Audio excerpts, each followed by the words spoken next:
What's up, dudes? Johnny Quaid here for Yes Dude, the Nerd Center for Nerd Culture, and today I wanted to do something a little bit different. Obviously, I am playing and thoroughly enjoying the new Shadow Warrior game, Shadow Warrior 2. It came out October 13th. I got it, and I have enjoyed every second of this game. This is one of my highly anticipated games of 2016. Doom was the first one, and I got that, and I absolutely enjoyed that. Now this one's out, and between those two games, I haven't spent any money on Steam at all. I'm just enjoying both games very much. But today we're going to talk a little bit about Shadow Warrior 2 and some of the negative comments that a lot of people have had about it. Specifically, Polygon's Carly Veloci. She wrote an article on October 19th of 2016, and she basically said that the game is just bad. She said that she felt like it was not meant for 2016. Repetitive, outdated, unfunny, highly offensive. She even found it to be racist. And so I just wanted to comment a little bit on that, because I feel like, if anybody had anything negative to say about this game, and whether you played it all the way through or if you only played a couple minutes of it, if you did not like this game, you felt like this game was just horrible, you missed like the entire point of the game. You know what I mean? In my opinion, there are multiple things about this game that will allow the person who is playing it to know exactly what they're getting themselves into way before they even started. So if you played it and then you felt like it was shitty, I really don't think you know what you're talking about. I think that you may have just missed the point of the game. So I just wanted to, to talk about some of those comments. So 4,100 reviews and counting, and this game has a very good score on Steam. Metacritic gave it a 79, and most of the people who are buying this game are thoroughly enjoying it. Some of the negative comments that I read is, great game to fall asleep to. The game is really short. Don't think it's worth the money. A lot of people said that the story was just lacking. The loot system was abysmal. They felt like the enemies were way too bullet spongy. And overall, they felt like the story was bad. It had bad jokes, and it was just a waste of money. So some of those comments I can actually understand and accept. Being a fan of the game, I know that every game is going to have flaws, and as much as I love this game, it's not perfect. There obviously are issues that I saw with the game. For one, some of the textures definitely need work. A lot of the models are repeated throughout the game, and I felt like that was kind of silly. The campaign is short. It's only like 8 hours, if that. It can get repetitive. And unless you're a person like me who enjoys, killing monsters and looting, and then going to another part of the world and doing the exact same thing, unless you're like me and you enjoy that, you're really not going to have fun in this game, because it does not give you much more to do than that. You know what I mean? So I can understand people saying that it was repetitive. The game isn't open world per se. The worlds are open and they're procedurally generated, so they change every single time you start the game. But it's not open world like Skyrim or like Fallout 4. And I feel like a few people may not have realized that, because through no fault of their own, the game was advertised with a procedural open world level structure. With that being said, the levels are open, and there are different ways to get from point A to point B, and I love that about this game. Like in the first one, it was a pretty linear path. You have to go this way in order to get there. But in this one, you can climb up on stuff. You've got your double jump, you've got your air dash, and you can traverse levels with the greatest of ease. And any of the reviews that you read where they're speaking very highly about this game, they point out those things. Like getting from one point of the level to the other is just, it's so satisfying. You know what I mean? Like a lot of times you'll play a game and, you have to sort of, do some serious trekking to get from one point of the level to the next. A game that I would point out came out a while ago. Maybe not the best example, but one that I remember off the top of my head. Devil May Cry 4. Probably the worst of the Devil May Cry series games. one of the biggest complaints with that game is the backtracking.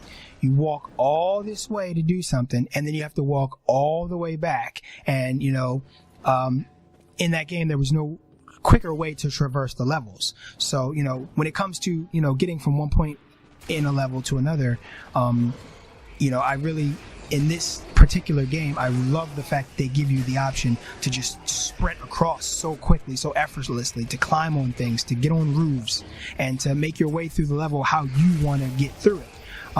But it's not open world. It's not like, you know, Skyrim, where you're going from one area to the next, and where it would literally take you about 20 to 30 minutes to go from one place to another.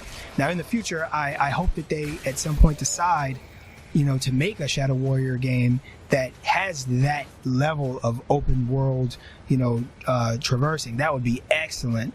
But until then, I mean, this is good. I enjoyed it, but I can understand why some people were just like, this isn't open world. You lied.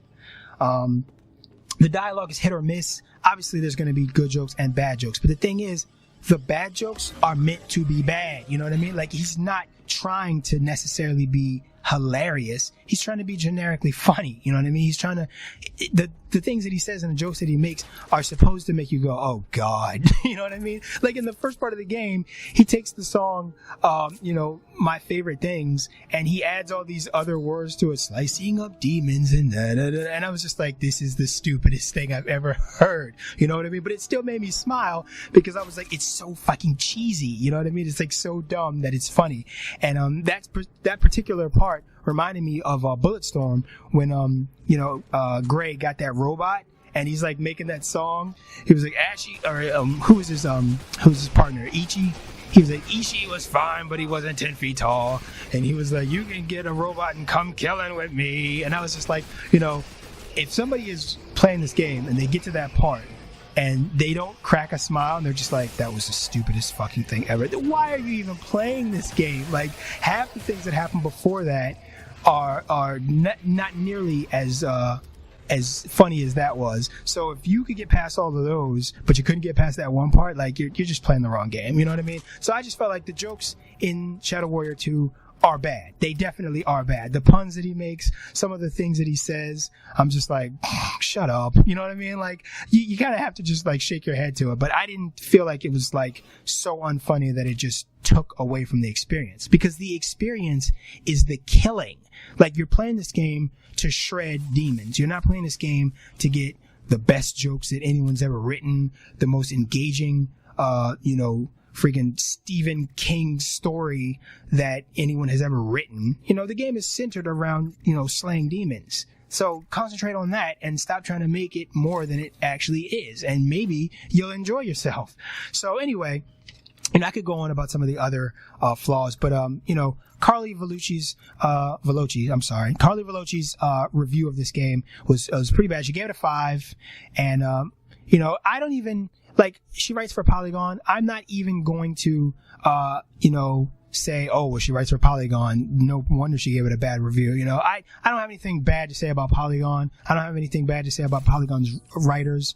You know, they're a game reviewer just like everyone else. They're entitled to their opinions of games just like everyone else. But I seriously felt like she just missed the point of the game. And you can't give a game a bad review just because you missed the point. You know what I mean? Everything that it's supposed to do, it did, and it, for the most part, as far as I'm concerned, it did it well. The guns feel weighty. The combat is there. You know, the violence, the ultra violence is there. The bad humor is there. Everything that it set out to do, it conquered. To me, that's a success. You know what I mean? If they were trying to make a game like BioShock Infinite and it ended up like this, yeah, that's a failure. That would have been a failure. And to even compare it to Borderlands, I feel like it's kind of sort of missing the mark, because they're just, you can't really compare the two. There's things that are similar between the two games, but this is not Borderlands, and it's not trying to be Borderlands. It's taking, you know, aspects of today's games, some of the, you know, aspects that people enjoy: looting, ultra violence, you know, huge arsenal, procedural gore, procedural level, and it's just melding it into the game, and, you know, this is what you get, you know what I mean? And you know what you're going to get before you even play it, because all the trailers and the gameplay videos that people have shown have been extremely detailed in what you're going to do. And so I felt like, she missed the mark. So she comments on a bunch of stuff.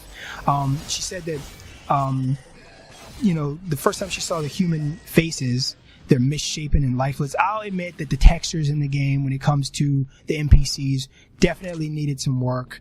Not the best that they could have been. But again, I'm not interested in standing around looking at NPCs' faces. I'm there to kill shit.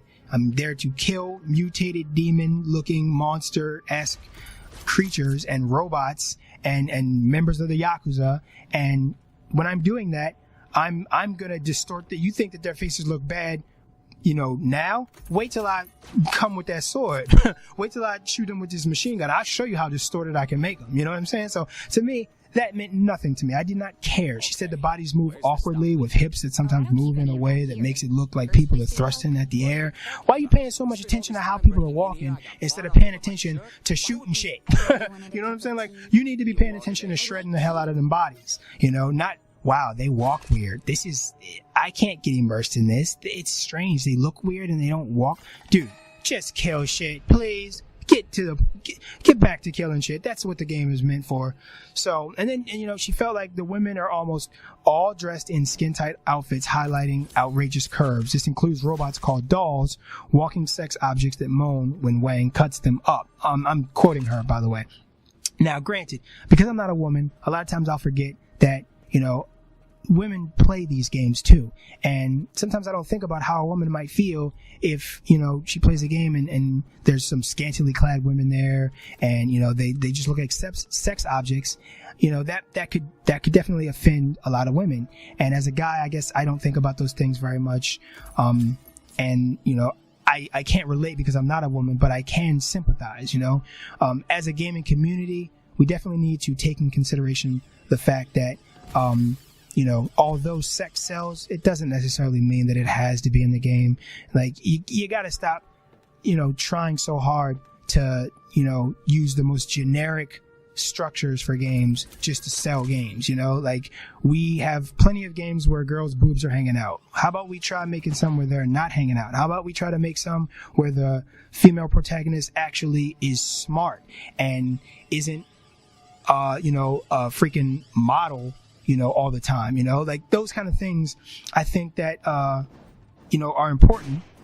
And so I can sympathize with her when she points those things out. My only thing is, the whole entire game is outrageous, and the models for the women, that's just part of that outrageous. It doesn't stop there. You know what I mean? The violence is outrageous. The monsters are outrageous. The gun sounds are outrageous. Everything that Wang says is outrageous. His character as a whole is completely fantastic. You know what I'm saying? Like, it's not supposed to be taken seriously. And I feel like, the women in the game, the dolls, those robots, when you slice them up and they moan and everything, that's just adding to the ridiculousness. They're trying to go over the top. This game as a whole is going over the top to be the most ridiculous shooter that you've ever played. You can't get offended when it does that because it does it well. It hit the mark. You know what I'm saying? It did exactly what it set out to do.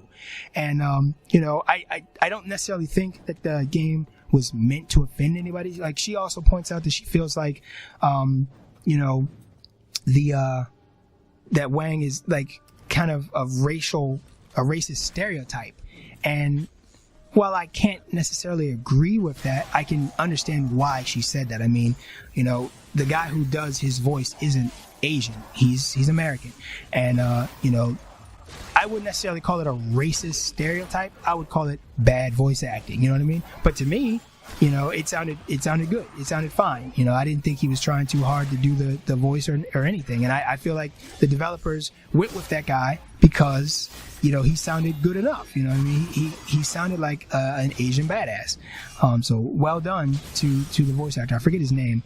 But to me, he did a great job. I didn't find it to be racist at all, and maybe I'm, one of the few people who don't easily get offended by things like that. Like, okay, so I'm a black guy. When I play a game and there's a black guy in it and he talking like this, like, come on, man. Like, okay, perfect example. Again, I love ridiculous games. So, of course, I bought Typing of the Day. And, that whole thing is supposed to be like this ridiculous, grindhouse film. And the black guy in that game drops the word motherfucker like 400 times. Like, he's a huge black stereotype. He's got an afro and everything. He's like, man, fuck this shit. I'm going to fuck home. You know what I'm saying? Like, and if I was the kind of person who was easily offended, one, I would definitely not buy Typing of the Day. But I'm not. So when I saw that, I didn't get offended by it. Like, whoa, why the black man got to be talking like that? You know what I'm saying? Like I don't really think when I play games that I'm looking to be offended, but a lot of times there really isn't anything that you could put in a game that is seriously going to offend me. So, if there are any Asians who play Shadow Warrior 2, I seriously doubt that they were like, wow, like, really? Like, this is just one big Asian stereotype. Like, this is racist. I can't stand behind this, And if some people felt that way when they played it, I'm not telling them that they can't feel that way, but I just feel like, dude, this whole entire game is one big joke. It's supposed to be ridiculous, It's centered around killing demons. Like, you can't take any part of it all that seriously. You gotta lighten up, guys. You really gotta like Harley, you just gotta lighten up, So anyway, I don't want to make this video too long, but just to sum up my feelings, the game is superb. The game knocks it out of the park. In my opinion, it's a 10 out of 10. And I love playing it. But if you felt like this game was offensive, or the humor wasn't funny, or the guns were too ridiculous, or anything like that, you missed the entire point of the game, And you can't give a game a bad review just because you didn't get the joke. So, anyway, that's just my 2 cents. For Yes Dude, this is Johnny Quid saying geek out.